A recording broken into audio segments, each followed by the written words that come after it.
Steve, thanks very much for joining us today. You're President and CEO of Nareit, so it'd be interesting just to know how you characterise the American listed real estate sector today, and are there particular sectors that are interesting for US investors?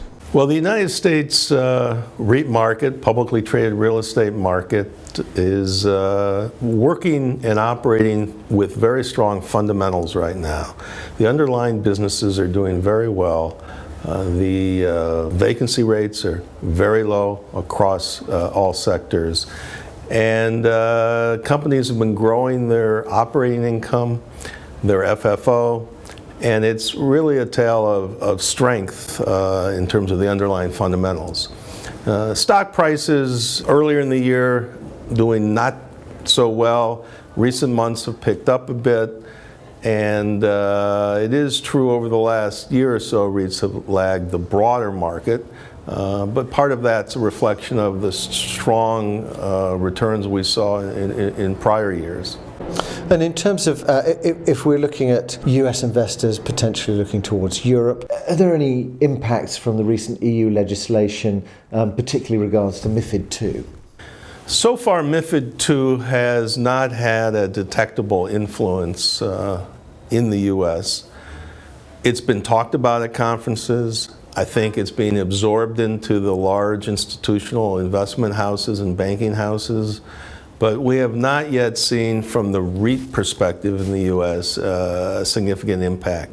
That may well come as we get into next year, but so far there's been no material issue. We're obviously here at the EPRA conference in Berlin. Are there any key themes here during the conference which particularly resonate with you, whether that's because there's a difference with the US market or similarities that you see?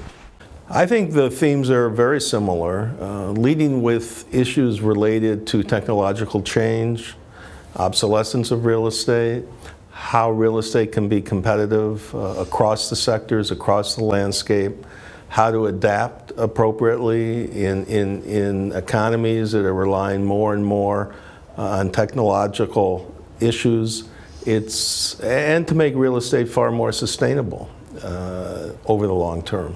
Are all issues that are being talked about at this conference and clearly are on the minds of Americans as well.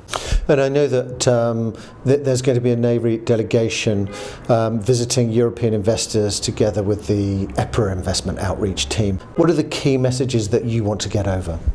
I think many of our messages are evergreen type messages, in that real estate as an investment and as an investment class provides diversification benefits that should not be missed, that an easy, efficient, effective way into the real estate asset class is through listed real estate, that there's tremendous choice and opportunity in Europe, in the US, Asia as well, in listed real estate, and that institutional investors and investors from all walks of life should give listed real estate an opportunity because of its window into the real estate asset class and the ability to get into the real estate asset class with transparency, with liquidity, and with low cost, in combination with over long-term time horizons, meaningful returns. Are you beginning to see more activity from your members in the listed side in the US